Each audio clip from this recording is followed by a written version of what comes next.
Caribbean सागर के बीच एक परिवार अपनी यॉट पर छुट्टियां मना रहा होता है। माँ जूलिया तैरने के लिए पानी में कूद जाती है। आराम करते समय उसे कुछ अजीब महसूस होता है, लेकिन क्योंकि आसपास कुछ दिखाई नहीं देता, वह सोचती है कि शायद उसका भ्रम होगा। कुछ सेकंड बाद वही अजीब एहसास फिर होता है।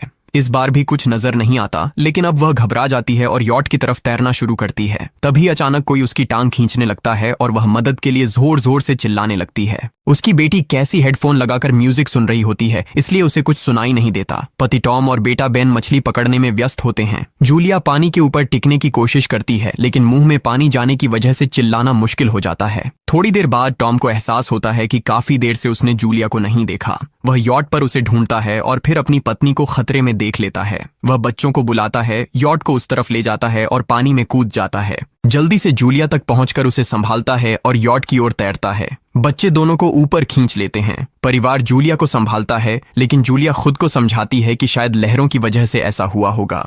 रात को सब मिलकर बेन का जन्मदिन मनाते हैं। कैसी को उसके बॉयफ्रेंड का कॉल आता है, तो वह लैपटॉप लेकर बाहर चली जाती है। वीडियो कॉल में उसका बॉयफ्रेंड दिखाता है कि शहर के ऊपर बड़े बड़े काले बादल छा गए हैं। कॉल ग्लिच होकर फ्रीज हो जाती है। कैसी यह बात परिवार को बताने आती है, लेकिन टॉम कहता है कि शायद जमीन से दूर होने की वजह से सिग्नल कमजोर है। तभी सबको एक आवाज सुनाई देती है। वे सब बाहर जाते हैं और देखते हैं कि व्हेल मछलियों का एक समूह गुजर रहा है। टॉम समझाता है कि व्हेल मछलियां हमेशा पृथ्वी के मैग्नेटिक फील्ड को फॉलो करती हैं, लेकिन जब तूफान आता है तो वे कंफ्यूज हो जाती हैं। अचानक यॉट जोर से हिलती है और बेन गिर जाता है। टॉम को चिंता होती है कि कहीं यॉट को नुकसान तो नहीं पहुंचा, इसलिए वह डाइव करके नीचे चेक करने चला जाता है। कुछ देर बाद वह सतह पर वापस आता है, लेकिन उसके कंधे पर एक बड़ा घाव होता है। जूलिया तुरंत उसका जख्म सीती है। टॉम बताता है कि पानी के अंदर उसे ऐसा लगा जैसे उसके पीछे कोई बहुत बड़ा जीव था, लेकिन जब उसने मुड़कर देखा तो प्रोपेलर से कट लग गया। वह कहता है कि जो भी चीज थी बहुत बड़ी थी। टॉम को यॉट पर काफी नुकसान दिखाई देता है, इसलिए उन्हें मदद बुलानी पड़ती है। जूलिया बार बार रेडियो पर कोशिश करती है। कैसी फोन पर सिग्नल ढूंढती है, लेकिन कुछ भी काम नहीं करता। तभी कैसी को एक अजीब सा जीव दिखाई देता है और वह चिल्ला उठती है, लेकिन वह तो बस बेन होता है जो मास्क पहनकर मजाक कर रहा होता है। कुछ देर बाद यॉट पूरी तरह बंद हो जाती है और समुद्र के बीच में फंस जाती है। जूलिया रेडियो में एक आवाज सुनती है, लेकिन आवाज इतनी खराब होती है कि उसे कुछ समझ नहीं आता। टॉम परिवार को बताता है कि उनके पास सिर्फ 4 दिन का खाना पानी बचा है और अब उन्हें किसी मछली पकड़ने वाली नाव का इंतजार करना होगा। अचानक रडार पर कुछ डिटेक्ट होता है और परिवार को एक अजीब सी आवाज सुनाई देती है। सब दौड़कर बाहर आते हैं और हैरानी से देखते हैं कि कई सारे उल्कापिंड जमीन पर गिर रहे हैं। जहां जहां उल्कापिंड गिरते हैं वहां बड़े धमाके होते हैं। एक उल्कापिंड पानी में उनके पास गिरता है तो टॉम तुरंत यॉट को चलाने की कोशिश करता है। इंजन मुश्किल से चलता है, लेकिन तभी एक और उल्कापिंड उस इलाके को हिट करता है। परिवार डर के मारे एक दूसरे को कसकर पकड़ लेता है। तभी टॉम को समझ आता है कि जो आग के गोले गिर रहे हैं वे उल्कापिंड नहीं बल्कि सैटेलाइट्स हैं। उसी वक्त बेन देखता है कि यॉट से धुआं निकल रहा है। टॉम चेक करता है और कंफर्म होता है कि इंजन खराब हो गया है। हवा तेज होने लगती है तो फैमिली यॉट के अंदर छुप जाती है, बिना ये नोटिस किए कि कंपास बहुत तेजी से घूम रहा है। यॉट जोर जोर से हिलने लगती है। बेन फिर से गिर जाता है और इस बार उसे चोट भी लग जाती है। लहरें तेजी से यॉट से टकरा रही होती हैं। टॉम स्ट्रगल करके बाहर जाता है और लाइफ जैकेट्स लेकर आता है। तभी पावर चली जाती है। टॉम तुरंत पावर बॉक्स का बटन प्रेस करता है और लाइट वापस आ जाती है। उस वक्त बेन नोटिस करता है कि जूलिया की नाक से खून बह रहा है। जूलिया को चक्कर आने लगते हैं, जबकि कैसी सिंक पर जाकर उल्टी कर देती है। टॉम रेडियो ट्राई करता रहता है पर सिग्नल नहीं मिलता। अचानक एक तेज हाई पिच्ड नॉइज आती है और हवा और भी स्ट्रांग हो जाती है। जूलिया दरवाजे बंद करने की कोशिश करती है, पर एक हैच खुल जाता है और हवा खिड़कियां तोड़ने लगती है। टॉम एक फ्लेयर जलाता है और थोड़ी देर बाद अंधेरा छा जाता है।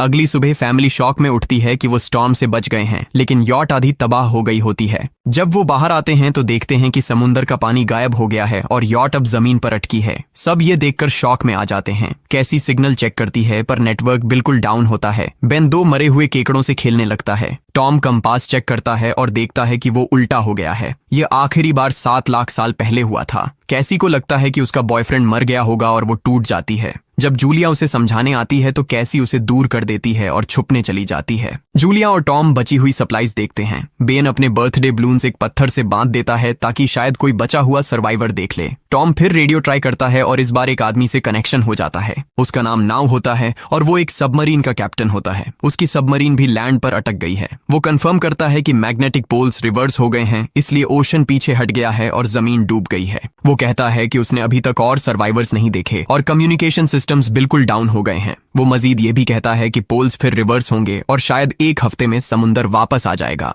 वो फैमिली को वार्न करता है कि जितना हो सके ऊंची जगह चढ़ जाओ, क्योंकि जब पानी वापस आएगा तो वो बहुत खतरनाक होगा। वो बोलता है उसका पार्टनर क्रैश में मारा गया और सबमरीन में बस 3 लोगों की ही जगह है। जूलिया और टॉम उससे कहते हैं कि प्लीज हमारे बच्चों को बचा लो। वो उन्हें अपने कोऑर्डिनेट्स दे देता है। टॉम कैलकुलेट करता है कि सबमरीन तक पहुंचने में 2-3 दिन लगेंगे। वो फैमिली से कहता है आज रात अच्छे से आराम कर लो, कल सुबह हम निकलेंगे। अगली सुबह फैमिली सामान पैक कर रही होती है, तभी टॉम को पास में कुछ हिलता हुआ दिखता है। वो एक लंगड़ा आदमी होता है जिसके हाथ में हारपून होती है और साथ में एक कुत्ता लगातार भौंक रहा होता है। टॉम उसके पास जाता है और उसे पानी की बोतल देता है, लेकिन वो आदमी कुछ ऐसी भाषा में बोलता है जो टॉम समझ नहीं पाता। पानी पीने के बाद वो अजनबी अचानक टॉम के सिर पर बोतल मारता है और चेहरे पर जोर का लात मार देता है। जूलिया डर के मारे भागती है, लेकिन तब तक देर हो चुकी होती है। वो आदमी टॉम के पेट में हारपून घुसा चुका होता है। टॉम कुछ पल तक तड़पता है और फिर वो उसकी गर्दन भी काट देता है। फिर वो आदमी जूलिया के पीछे भागता है और उस पर हारपून फेंकता है, जिससे उसके कंधे में चोट लग जाती है।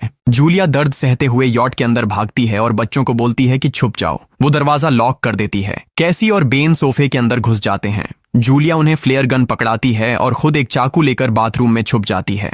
वो आदमी दरवाजे पर जोर जोर से धक्के मारता है और आखिर अंदर घुस ही जाता है। पहले वो थोड़ा खाना उठाता है और फिर यॉट में इधर उधर ढूंढने लगता है, फिर बाथरूम की तरफ जाता है, लेकिन जूलिया समझदारी से एक छोटे छेद से बाहर निकल जाती है। वो आदमी सोचता है कि जूलिया भाग गई, लेकिन जैसे ही वो धीरे से निकलने लगती है, उसका कुत्ता उसे देख लेता है और भौंकने लगता है। कुत्ता उस पर झपटता है तो जूलिया चाकू से उसे मार देती है। कुत्ते की चीख सुनकर वो आदमी बाहर आता है और अपने कुत्ते की लाश देखकर आग बबूला हो जाता है। इस बीच जूलिया यॉट के दूसरे साइड से अंदर जाने की कोशिश करती है। वो ऊपर चढ़कर टूटी हुई खिड़की से अंदर घुसने लगती है, लेकिन वो आदमी पहले ही वहां पहुंच जाता है। वो उसे पकड़कर जोर से मुक्का मारता है, जिससे वो नीचे गिर जाती है। जूलिया फर्नीचर पकड़कर बचने की कोशिश करती है, लेकिन वो आदमी उसे लात मारकर दूर फेंक देता है। फिर वो उसकी कलाई पर पैर रख देता है ताकि वो चाकू छोड़ दे, और फिर उसके बाल पकड़कर उसका चेहरा जमीन पर दे मारता है और सोफे पर फेंककर उसका गला दबाने लगता है। बच्चे ये सब कुछ देख रहे होते हैं। कैसी बाहर निकलकर फ्लेयर गन चलाती है जो सीधा उस आदमी को लगती है। वो जल उठता है और यॉट में आग फैलने लगती है।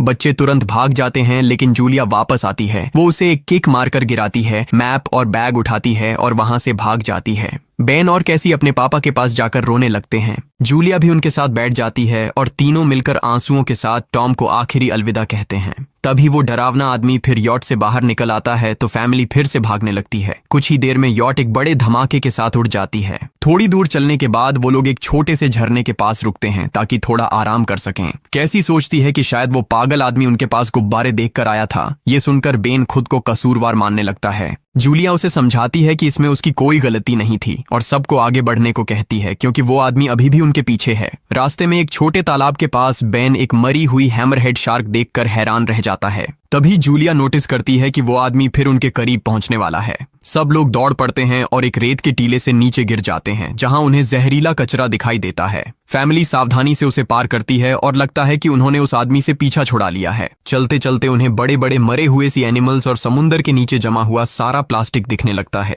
बेन धीरे धीरे चलने लगता है तो जूलिया समझ जाती है कि वो डिहाइड्रेशन के करीब है। वो सबको रुकने को कहती है। जब वो पानी की बोतल देखती है तो उसे झटका लगता है। बोतल में पानी लगभग खत्म हो चुका होता है। कैसी को एहसास होता है कि शायद उसने बोतल ठीक से बंद नहीं की थी। जूलिया गुस्से में चिल्लाती है कि उसकी लापरवाही की वजह से पानी खत्म हो गया। कैसी जवाब देती है, क्या फर्क पड़ता है, वैसे भी हम बचने वाले नहीं हैं। दोनों के बीच लंबी बहस होती है, फिर भी फैमिली आगे चलती रहती है। कुछ देर बाद उन्हें एक क्रैश हुआ प्लेन मिलता है। अंदर कुछ हिलता डुलता देख सब डर जाते हैं, लेकिन वो सिर्फ कुछ पक्षी होते हैं। फैमिली तय करती है कि रात यहीं प्लेन के अंदर गुजारेंगे। वो थोड़ा सा स्नैक शेयर करते हैं और जूलिया को टॉम की जैकेट में एक फैमिली फोटो मिलती है, जिसे देखकर उसका दिल टूट जाता है। कैसी पूछती है, मॉम आप और डैड की लव स्टोरी क्या थी? जूलिया मुस्कुराकर बताती है, टॉम हॉस्पिटल में मेरा पेशेंट था। फिर एक दिन उसने फूल और एक प्यारी सी कविता देकर अपना प्यार जताया था। रात के बीच में कैसी प्लेन से बाहर जाती है। तभी वो डरावना आदमी उसे पीछे से पकड़ने की कोशिश करता है, लेकिन जूलिया अचानक पीछे से उस पर टूट पड़ती है और बार बार चाकू से वार करके उसे मार देती है। कैसी अपनी माँ को गले लगाकर शांत करती है। अगली सुबह उस आदमी की लाश पर कीड़े गुंड पड़े होते हैं। फैमिली नोटिस करती है कि उसके शरीर पर कई काटने के निशान हैं, मतलब इस एरिया में कोई खतरनाक जीव छिपा हुआ है। जैसे ही वो लोग वहां से निकलते हैं, केकड़े उसके मुंह से बाहर निकल आते हैं। कुछ घंटों बाद जूलिया और कैसी मैप देख रही होती हैं, लेकिन बेन धीरे से आगे निकल जाता है। जूलिया चिल्लाती है, रुक जाओ, लेकिन बेन एक तालाब में झुककर पानी पीने लगता है। जूलिया तुरंत उसे खींचकर बाहर निकालती है और समझाती है कि अनजान पानी उसे बीमार कर सकता है। धूप बहुत तेज हो जाती है तो फैमिली अपने सिर कपड़ों से ढक लेती है। बेन को चक्कर आने लगते हैं। तभी उन्हें कुछ पुराने कुर्सियां मिलती हैं और जूलिया कैसी उनसे एक टेम्पररी शेल्टर बना लेती हैं। जूलिया बेन को इंजेक्शन लगाती है और तय करती है कि वो रात वहीं बिताएंगे। सुबह जूलिया एक अजीब सी आवाज सुनकर उठती है। बाहर जाकर देखती है तो क्रैब्स का एक बड़ा झुंड उनकी तरफ आ रहा होता है। वो तुरंत बच्चों को उठाती है और तीनों भागना शुरू कर देते हैं। भागते भागते उन्हें एक बड़ा कार्गो शिप दिखाई देता है। वहां 3 क्रू मेंबर्स जिंदा होते हैं। एक औरत उनकी मदद करना चाहती है, लेकिन बाकी 2 आदमी मना कर देते हैं और तीनों फैमिली को बाहर छोड़कर कंटेनर लॉक कर लेते हैं। क्रैब्स पास आ जाते हैं। जूलिया बच्चों को कंटेनर के ऊपर चढ़ाती है। खुद जब चढ़ने लगती है तो क्रैब्स उसके पैर को जोर से काट लेते हैं। बच्चे उसे खींचकर ऊपर चढ़ाते हैं, नहीं तो वो नीचे गिर जाती। कंटेनर के एक छेद से आधे क्रैब्स अंदर घुस जाते हैं। क्रू मेंबर्स फायरिंग शुरू करते हैं, लेकिन क्रैब्स उन पर हावी हो जाते हैं और दोनों को मार डालते हैं। आखिरी आदमी छत के होल तक पहुंचता है, लेकिन क्रैब्स उसे भी नीचे खींच लेते हैं और वो भी मर जाता है।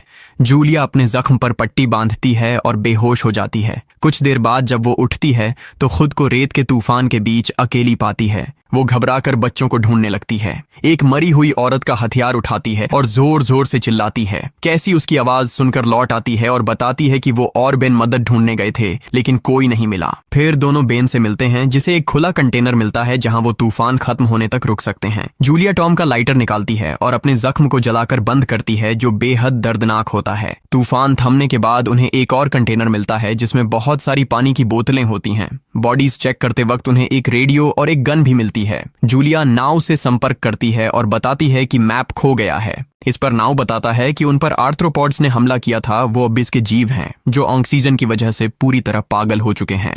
अब नाव फैमिली को जल्दी करने को बोलता है, क्योंकि उसके इंस्ट्रूमेंट्स ने कैलकुलेट किया है कि समुद्र उम्मीद से ज्यादा जल्दी वापस आएगा और उनके पास सिर्फ कुछ घंटे बचे हैं। वो एक फ्लेयर शूट करता है और फैमिली उस दिशा में चलना शुरू करती है। लंबी वॉक के बाद फैमिली को एक टूटा हुआ टॉयलेट मिलता है जिसमें बेन पेशाब करता है। अब वो लोग आखिरकार सबमरीन को पास ही देख लेते हैं, लेकिन वहां पहुंचने के लिए उन्हें एक बड़ा चट्टानी रास्ता पार करना होगा। जैसे ही वो रास्ते से गुजरते हैं, दीवारें हिलने लगती हैं और पत्थर गिरने लगते हैं, जिससे एक भयानक रॉक स्लाइड हो जाता है। जूलिया तुरंत अपने बच्चों को साइड में धक्का देती है और खुद भी पीछे हट जाती है ताकि कुचली न जाए। अब एक पत्थर की दीवार उनके बीच आ गई है। जूलिया बच्चों से कहती है कि वो बिना उसके आगे बढ़ जाए, लेकिन कैसी मना करती है और जोर देती है कि उसकी माँ को चढ़ने की कोशिश करनी चाहिए। बहुत बहस होती है और चिल्लाने के बाद जूलिया वादा करती है कि वो बाद में अपने बच्चों को ढूंढ लेगी। मजबूर होकर कैसी अपने भाई को खींचकर आगे ले जाती है।